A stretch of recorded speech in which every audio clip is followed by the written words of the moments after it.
I got some late night deliveries, and this time it is from Jackson's Fried Chicken. Jackson's Fried Chicken is the newest chicken store in Cebu, and now they are available in FOODPANDA. And yes, you heard that right, it is late night delivery and FOODPANDA. So now FOODPANDA has late night deliveries from 7 p.m. to 7 a.m.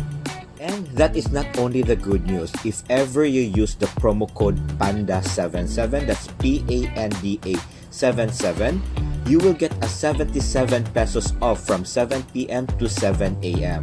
And this is valid for orders with a minimum purchase of 350 pesos. So again, that would be PANDA77.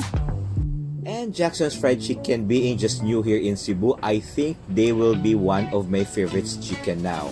Why? Because of the chili sauce. For those who have been following me, they would know or you would know how I really love chili sauce. So, tanawa, chili sauce on the rice, daghanon gyud din nato. So like this, murag 1 cup of rice kuwang na gyud kaayo, and chili sauce on the chicken. So mo ni siya klaro na tong spicy chicken. And yes guys, mga una ta butangan pag gyud nato. So yes. So that's it. Overflowing gravy plus chili sauce. Perfect. So mo ni siya klarong murag gravylicious and spicy nga chicken. Murag ka nagaling gravy na lay bayran kay para murag siya sudan. Added with this mashed potato on the side, so murag dili na kay nakilaptan ang gravy for the chicken kundi arin na sa mashed potato.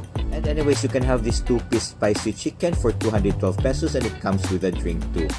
But then again guys, don't forget to eat in proper proportions and to brush your teeth after eating and to follow me in all my social media accounts, and let us continue to stay safe, stay healthy, and just keep smiling. Bye-bye!